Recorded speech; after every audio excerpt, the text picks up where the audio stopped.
សួស្តីពុកម៉ែបងប្អូនថ្ងៃនេះខ្ញុំចង់បង្ហាញអំពីវិធីស្លម្ជូរតកួនចា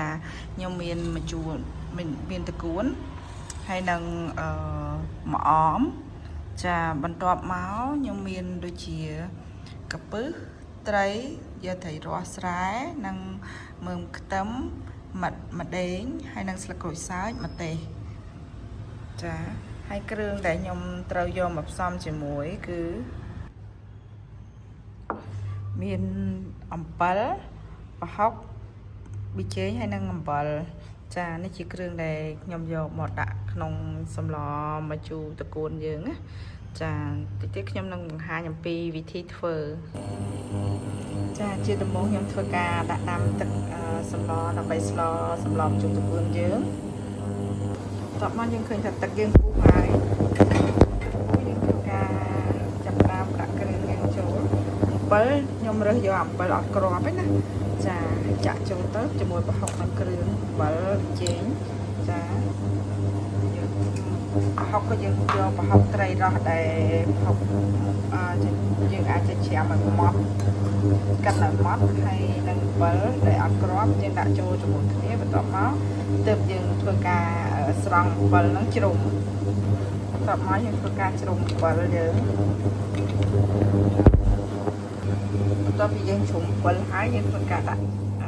ម្ទេសស្លឹកក្រូចសើចខ្ទឹមសម្ទេសយើងចូលបន្ទាប់មកទៀតយើងធ្វើការដាក់ត្រីចូល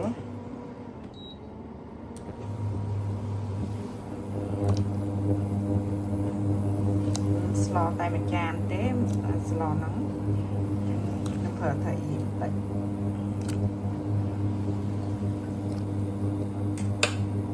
ដល់ពីដាក់ត្រីចូលហើយយើងធ្វើការគ្របទុករហូតដល់មកពុះទើបយើងធ្វើការដាក់តកួនយើងចូលបន្ទាប់ពីយើងឃើញថា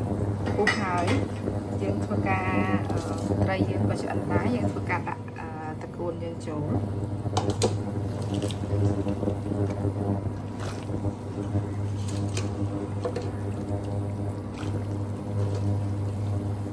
យើងដាក់ចូលមកពុះ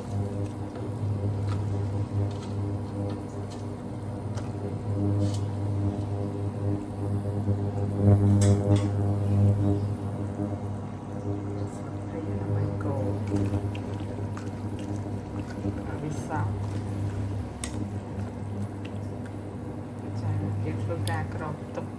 មកពុះទើបយើងដាក់មកចូលខ្ញុំភ្លេចដាក់កាពឹសចាយើងដាក់កាពឹសចូលហើយទៅចាដើម្បីឲ្យវាពុះតាគ្នា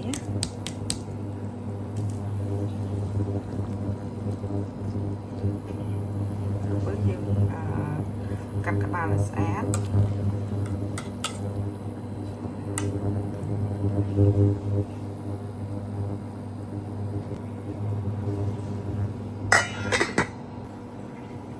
បន្ទាប់ពីពុះហើយចាយើងធ្វើការដាក់ម្អមយើងចូលម្អមពេលដែលយើងដាក់ហើយយើងធ្វើការបិទភ្លើងតែម្ដងបន្ទាប់ពីស្លរួចយើងដួសដាក់ចានចាយើងបានសម្លម្ជូរតកួនមួយចានដែលមានរសជាតិឈ្ងុយឆ្ងាញ់ចាអរគុណ